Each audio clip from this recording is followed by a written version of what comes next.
the analysis, and the rumors coming up now on our mock draft show.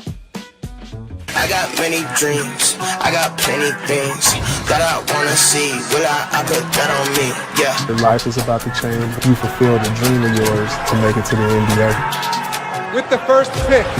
I got many dreams, I got many things that I wanna see. Will I put that on me? It's a very impressive group. NBA scouts are drooling right now. He is a potential number 1 pick. Yeah. Empty draft board now. We'll be filling it up over the next 30 minutes. For real, it'll be filled up a week from today. This is the most wide open draft we've had since 2013. Who is going to be the name up at that number 1 spot? And will it be the Timberwolves picking? We'll get to that shortly. Hey everybody, Dallin Cuff again here alongside Mike Schmitz, NBA draft analyst, Jay Billis, college basketball analyst, and Kendrick Perkins, former NBA champion and NBA analyst. Fellas, thanks for joining us here. We'll get to the picks in a second, Mike, but first and foremost, I want to talk about storylines coming into the draft. Jay, I start with you. What are you focused on? Well, Dallin, a lot of focus is going to be on who the number 1 pick will be. And as you mentioned, we don't have a no-brainer, clear-cut number 1 pick. But I think the story is a little bit further down because there are a lot of really interesting possibilities for upside. Whether it's Tyrese Halliburton of Iowa State, Isaac Okoro of Auburn, Devin Vassell of Florida State, or Aaron Nesmith of Vanderbilt, who may be the best shooter in this draft. There are a number of two-way players that are multi-talented that could wind up being all-stars out of this draft that aren't being talked about. Yeah, there's a lot of gems that could be discovered here. Now, Perk, I know you're focused on an organization that has had quite a struggle in recent years, the Knicks. Why? Because it's time. I mean, look, the Knicks have been struggling for years, and they need a star. They're not going to get one in free agency, and Lamela Ball is that guy. And if I'm the Knicks, I'm trying to trade up in this draft to land Lamela Ball. This kid has box office written all over him. He's made for New York. He's going to sell out seats. He's going to perform at a high level, and he's a big point guard. He's battle-tested. He's mentally ready. He's everything that you want. He's ready to perform under the bright lights. So if I'm the New York Knicks, I'm trying to move up in the draft to get this kid Lamela Ball by all means necessary. I guess the question would be, how high do they have to move up? For that, let's go to the picks. Mike Schmitz, along with Jonathan Gavoni, have created our mock draft. But, Mike, you are on the clock at number 1 now. Well, this is still very fluid. Anthony Edwards, James Wiseman, both in the mix. But we're going to go with Lamela Ball at number 1 here. Perk said it. This kid is box office. He's 6'7". He has tremendous size. He's a wizard with the basketball as a ball handler. He's electric in the open court. And he has that type of Showtime flair that we've seen from a Trae Young. Now, he's still improving as a perimeter shooter, his decision-making, his defense. But he would really give the Minnesota Timberwolves one of the most skilled under 25 big 3 in the NBA when you talk about him, D'Angelo Russell, and Karl Anthony Towns. All right, Anthony Edwards was the odds-on favorite. Gavoni and Schmitz go with LaMelo. Jay, what's your reaction to that? Well, first, I only disagree with Schmitz and Gavoni when I want to be wrong. So why would I disagree with this? But Lamela Ball is the pick if you're going by position, I think. Talent at the position you're looking for, because he will blend in really well as a point guard along with D'Angelo Russell at the shooting guard position. And Minnesota has a bunch of wings. So if you take Anthony Edwards, he's going to be, I think he'll be at the top of your list of talented wings, but he's going to be another wing in your cupboard. So I think this is a good pick. I just happen to have Edwards as the number 1 overall prospect. I'm not sure Minnesota's the best place. Maybe it's better for him to go to Golden State or Charlotte. Well, listen, look, I know Lamela Ball's box office, but to me, he just don't fit well with D'Angelo Russell. D'Angelo Russell wants the ball in his hands, and so do Lamela Ball. So if I'm the Timberwolves, I'm taking Anthony Edwards. This kid is a flat-out stud, and he's an NBA scorer today. He could get a bucket. He has the athleticism of a Russell Westbrook, and he has the scoring mentality and scoring ability of a James Harden, in my opinion. And he could play off the ball. That's why I think he fits better with Karl Anthony Towns and also D'Angelo Russell. I don't see Lamela Ball and D'Angelo Russell complementing each other very well. All right, so Perk thinks it should be Anthony Edwards. There's an efficiency issue there, too, with LaMelo. Shot 37% from the floor, 24 from 3, and some defensive issues, as Mike noted. All right, Mike, let's go to number 2. Golden State Man, this is an intriguing pick. They won the title 2 years ago. They got their injuries. They're getting guys back healthy. They are still the organization, arguably, in the NBA. Who are they going with at number 2? Well, like Minnesota, I would very much expect this pick to be in play as well on a different timeline than your typical team drafting number 2. But we're going to go with James Wiseman, the center out of Memphis. If you were building a center in a lab, this is exactly what he would look like. He's almost 7'1", 7'5" wingspan, 9'6" standing reach. He runs the floor like a wing, and you could really see him be kind of that Lob City DeAndre Jordan for the Warriors, okay? When you're talking about playing alongside Steph Curry, Klay Thompson, Draymond Green, just keep it simple, run the floor, protect the rim, and then you have a guy who can help you right now and then also has some upside to grow into moving forward. You know, I think the thing with James Wiseman is he's a 7'1" Chris Bosh, left-handed. He can step away and shoot it. Will he be able to stretch it out to three-point range in the NBA is the big question. But his mobility is what sets him apart. And he's ultra smart both on and off the floor. He'll blend in really well with the Warriors.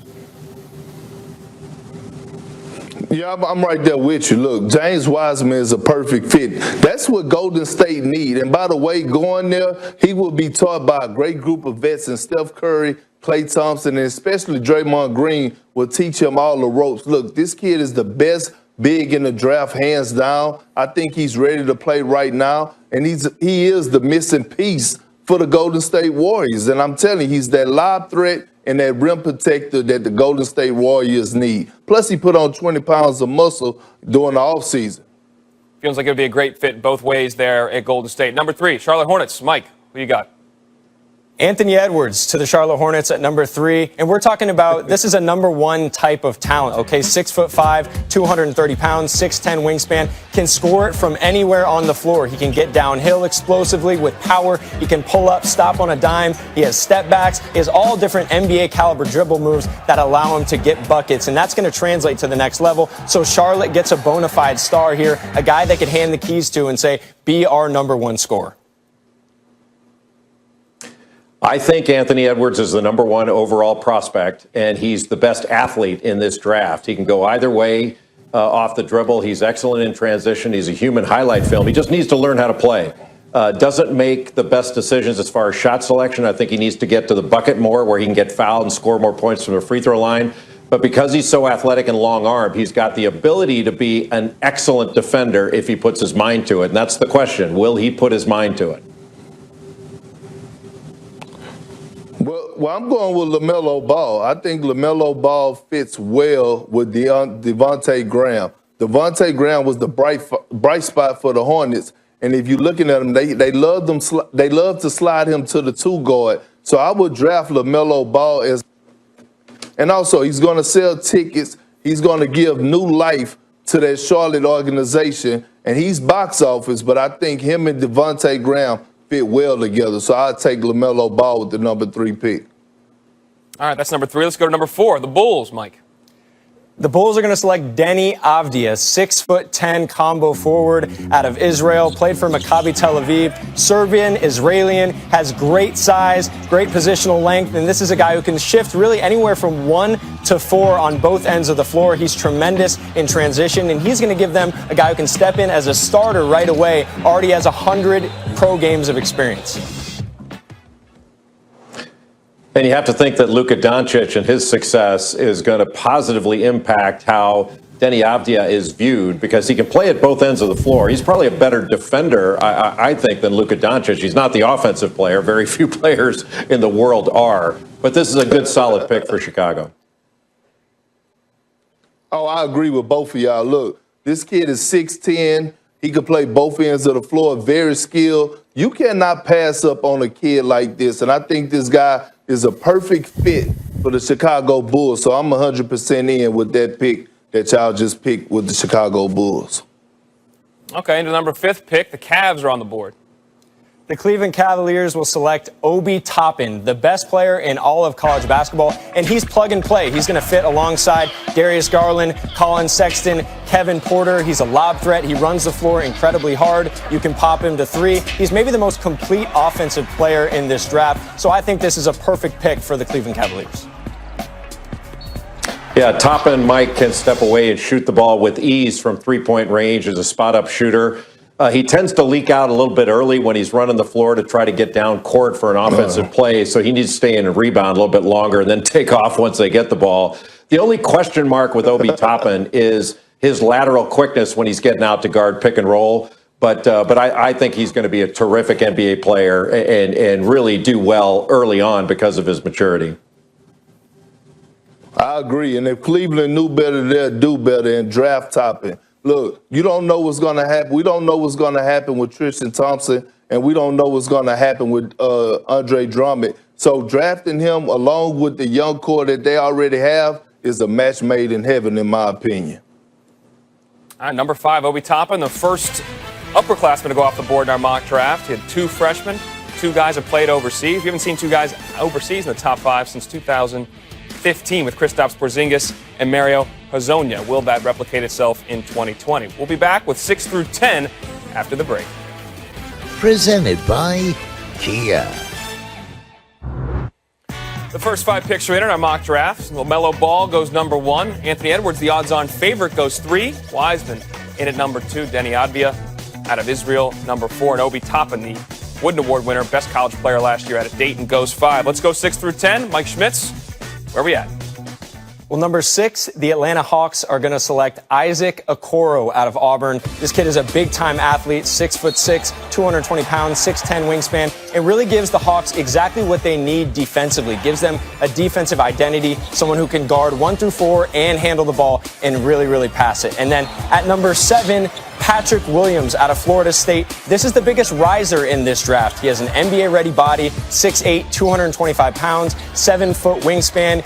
Reminds you a little bit of maybe an OG Anunoby type. Has a ton of upside. And then at number 8, the New York Knicks going to get their point guard of the future in Tyrese Halliburton. He does everything on the floor. Analytics models have had him as a number 1 or number 2 pick all season long. He can really shoot it. He has great size, and he's a perfect fit next to R.J. Barrett. And then at number 9, the Washington Wizards get their rim protector of the future, and that's Onyeka Okongwu, the best shot blocker in the entire draft. Doesn't need the ball offensively to be effective, and defensively reminds you a little bit of Bam Adebayo with his ability to sit down, slide, defend pick and roll, and protect the rim. And then at number 10, the Phoenix Suns get Devin Vassell. Reminds me a little bit of one of their wings already, Mikal Bridges. This is a kid who can guard multiple positions. He can shoot it from 3, shot over 40% from 3 this past season at Florida State. He's a late bloomer, has a ton of upside to grow into. So the Phoenix Suns get another switchable wing there. And this is a strong group. These are guys who could potentially end up being better than some of those prospects drafted ahead of them.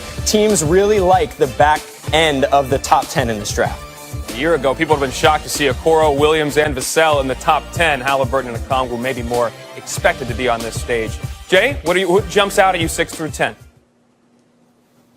Well, Tyrese Halliburton out of Iowa State, and if the Knicks were to get him at number 8, I think they'd be lucky because I have Halliburton as a top 5 prospect in this draft.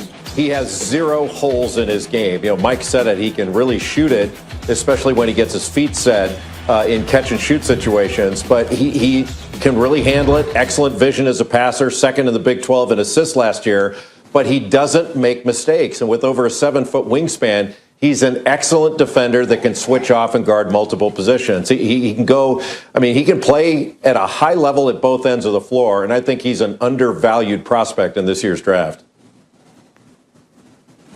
Well, yes, look, I'm looking at that number 9 pick by the Washington Wizards, and they need a wing, and R.J. Hampton is the guy. Listen, this kid has got a lot better. He's very versatile. I think he's the most athletic player in this game, in the draft, I mean. And when you look at him, he's improved his jumper shot working with Mike Miller over this offseason during this pandemic. And he's also put on 15, 20 pounds of muscle. So if I'm the Washington Wizards, I'm taking a close eye at R.J. Hampton. By the way, he worked out with him this week, and they were very impressed.